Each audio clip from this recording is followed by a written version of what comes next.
filming on my GoPro Hero 9, I believe. Yep, it's a Hero 9 Black.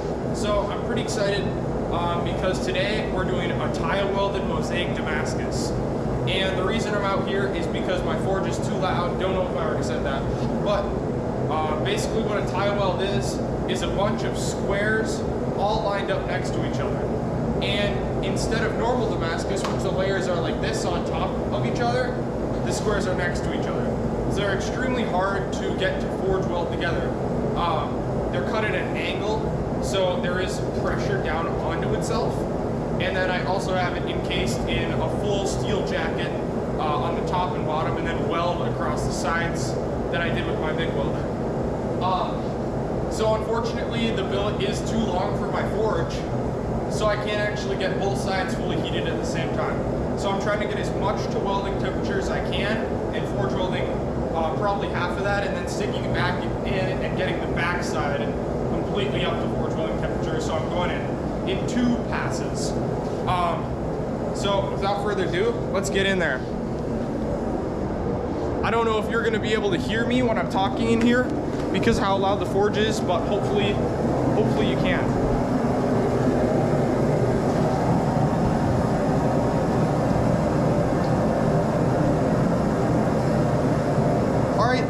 This is my hydraulic press that I built.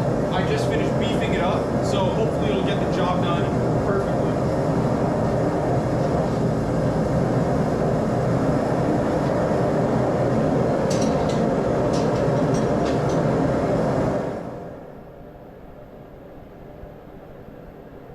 Alright guys, so the mosaic Damascus is actually almost at welding temp, so until then, I'm just going to have a seat over there and we can talk about my channel.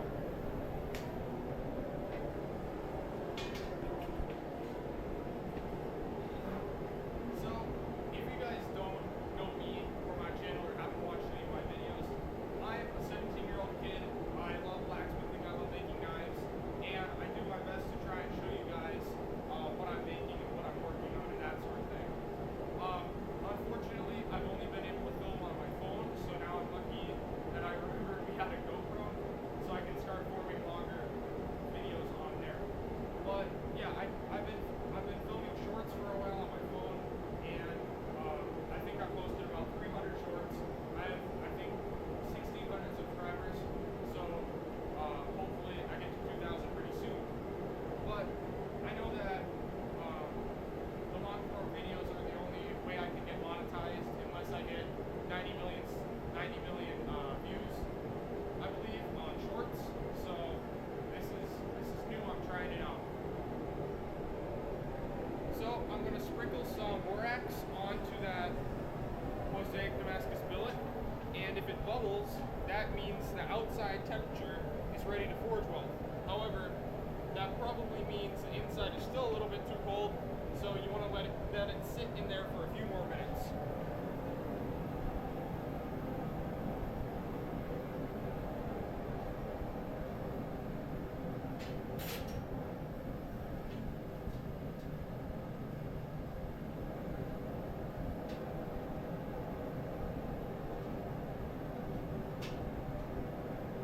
Well guys, just by looking at that, I can tell that it is at almost forge welding temperature, at least the front 2/3 of it. So I'm going to put on my PPE, just my helmet.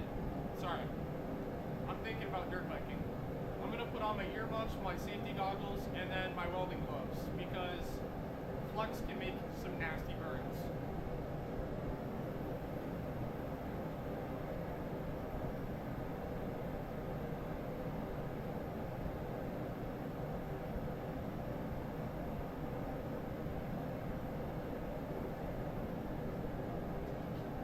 Alright guys, my PPE is on. Pretty quick here, I'm going to turn on the press, and I'm just going to do super light presses to just get that weld set. I don't want to push it too hard because things could shift and they wouldn't weld them.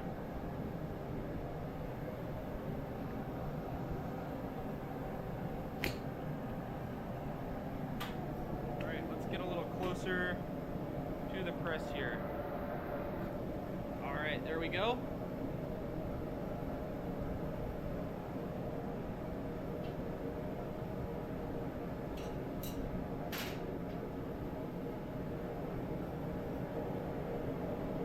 Yep, the tip is definitely ready to forge weld.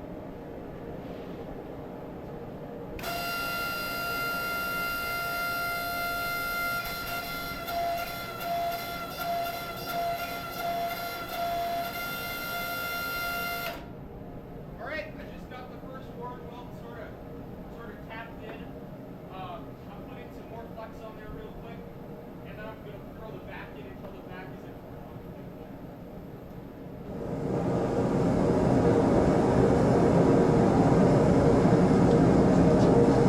As you guys saw there, I was just barely smushing it with the press. This is a 29-ton press, so that could have smushed it all the way down to paper thin if it wanted to, but I was just being really quick and just barely tapping that so that it stuck the forge weld.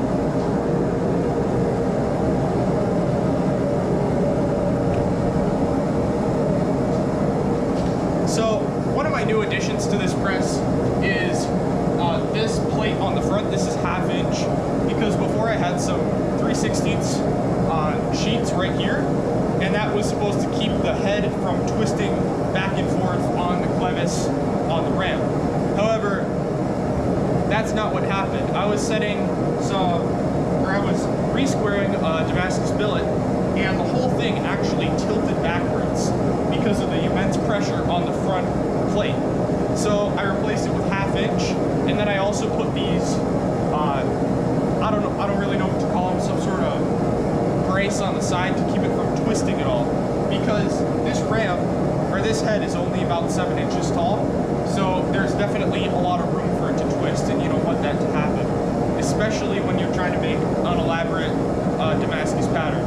I did the exact same thing on the back. I'll show you that really quick. I just used the other half of the piece off the front there, so you can see it's a little bit thinner top to bottom, but I also had longer pieces there. So this is what I use for flux. It's actually borax. You can get it at Walmart super cheap, and it works great every single time. So I actually used to use the expensive, I believe it's called like Mountain Forge borax, or Mountain Forge flux, for getting my billets to stick together. However, I found that borax does the exact same thing when me and my buddy had 2 competing billets of metal, and I used the Mountain Forge stuff and he used just borax. It did the exact same thing. So I was like, I don't want to spend 20 bucks on a tiny little bottle. I'd rather spend 20 bucks on, 3 boxes of borax. So that's what I got. All right, I'm gonna go check the billet real quick.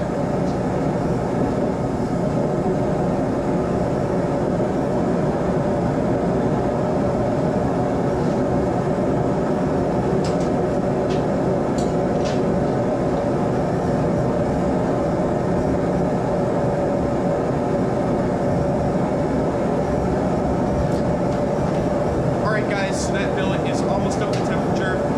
In the meantime, I'm going to talk a little bit about my shop.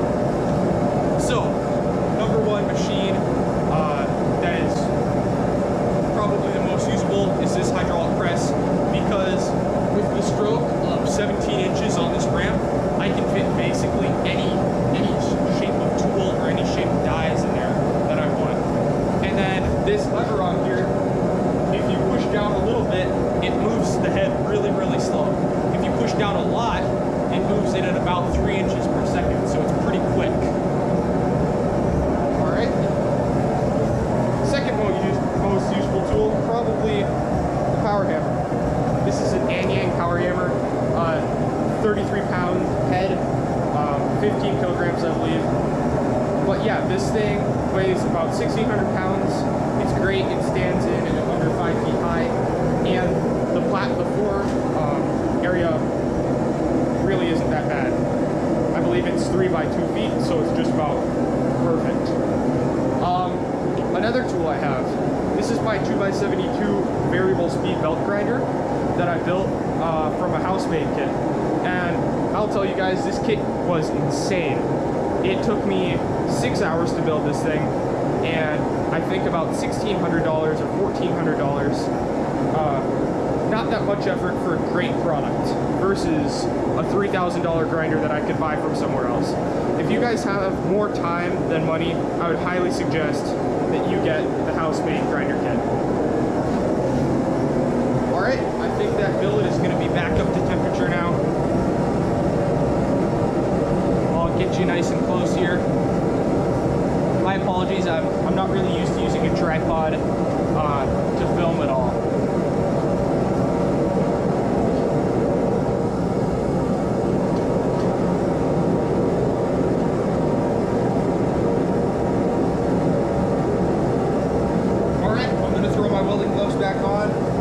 Switch the press on, and then you won't be able to hear me say anything.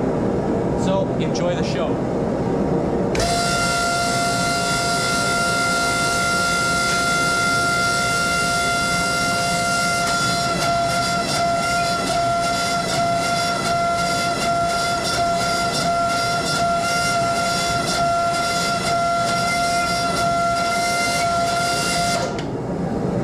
All right, right away I'm going to grab my brush. And this will get that old forge scale and flux off. It'll allow me to put a new layer of flux on there to protect from any air getting in there. I don't think any air would be able to get in there because I welded all the way around it, but it's better safe than sorry, especially with a piece of metal you've already worked, 20 to 30 hours on. Maybe that's a little bit of an exaggeration. I think it took me a 3-day weekend. No, that's probably not an exaggeration, man.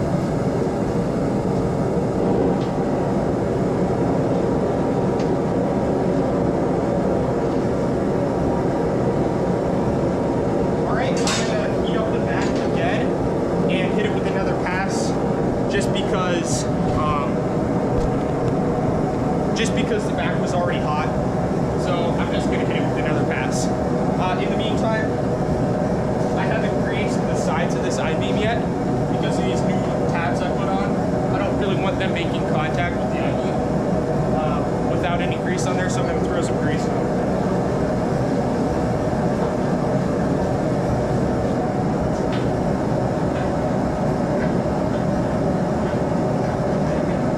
I just got some high-temp grease in this grease gun. Generously applying in here. Kind of sound like a cooking show. Gotta remember to do all 4 sides. And I almost fell down from the oil on the floor.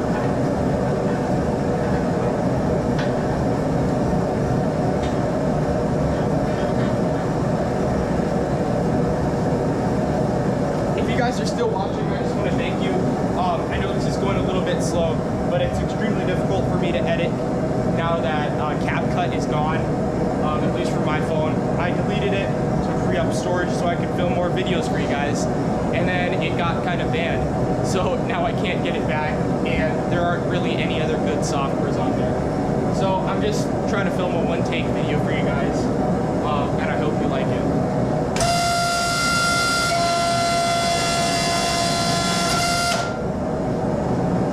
Gotta get down here too. Even though there are friction points with that head, the grease really doesn't like to move around on its own. So you got to get every single square inch on there. Got to do the back as well, just like before.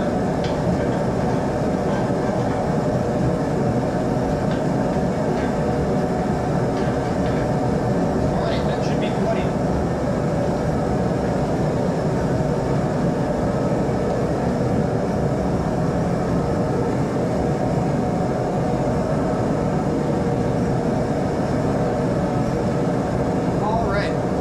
So I thought for a second my tank was freezing up, my propane tank. Luckily it's not.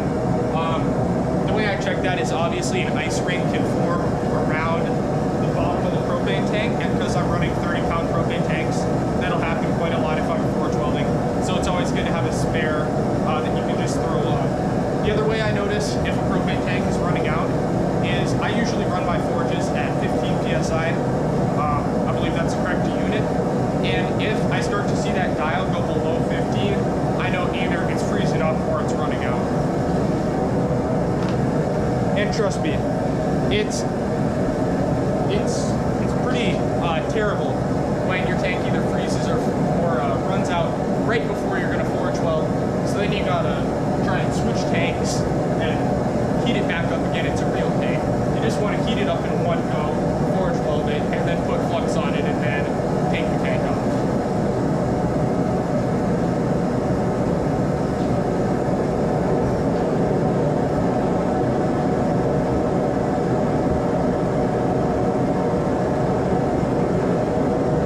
Guys, I'm seeing flux bubbling again. That's a good sign. That means hopefully that is up to forge welding temp. I like to do a bunch of forge welding passes on it instead of just one. It's called sure welding, S-U-R-E, because then you're sure it's a forge weld, or you're sure it's forge welding.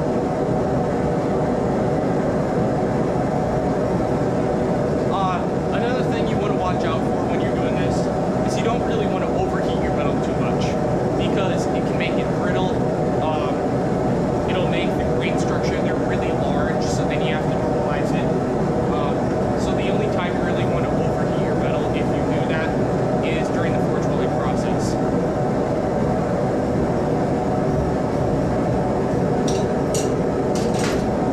All right, here we go.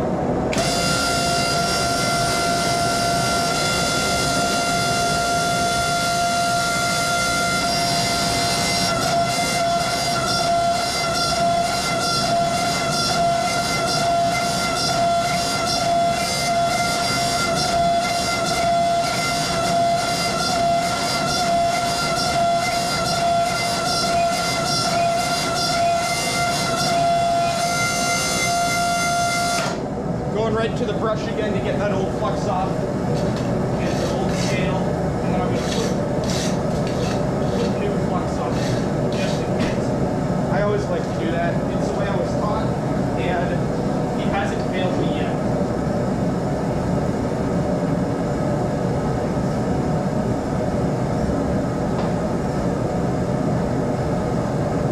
Alright, we have a sure weld on the back part of the billet. We've heated it twice with forge welding, so now I'm going to get the tip going.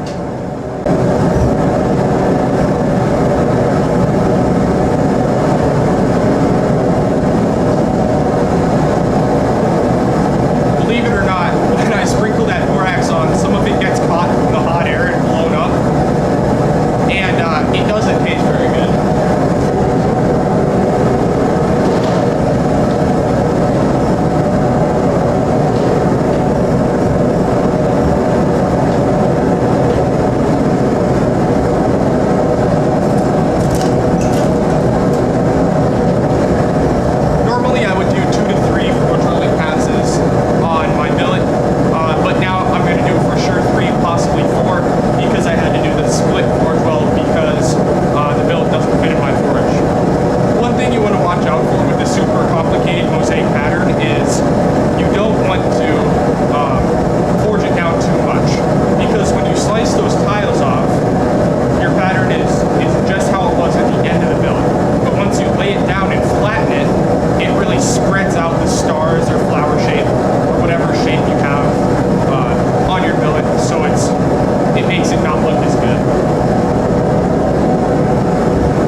Less than a minute left on the heating, and the video has hit about 20 seconds.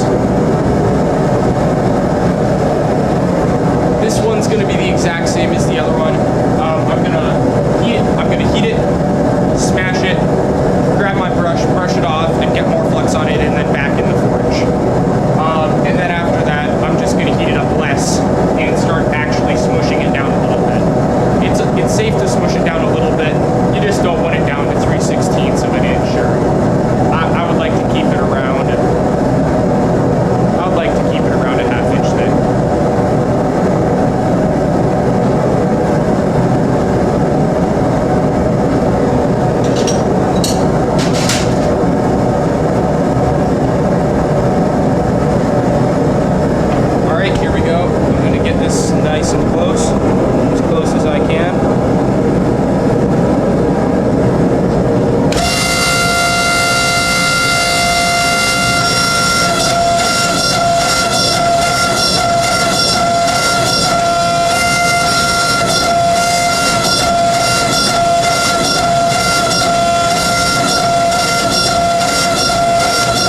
not stuck yet, or if a chunk breaks off from the press.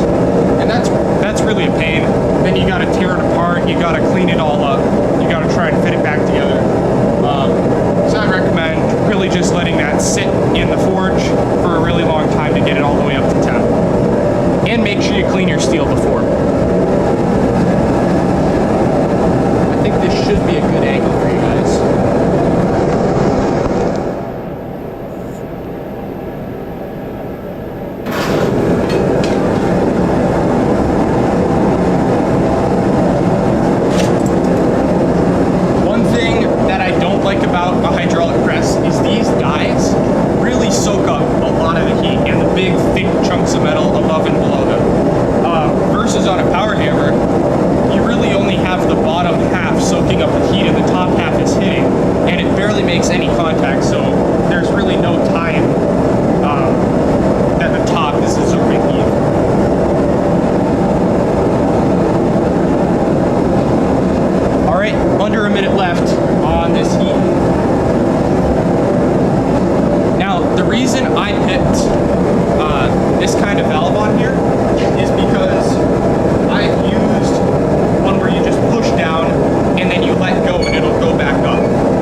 Up the tip of the billet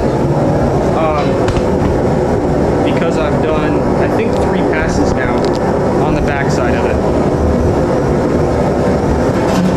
Alright, back to talking. I just wanted to show you guys my workspace over here.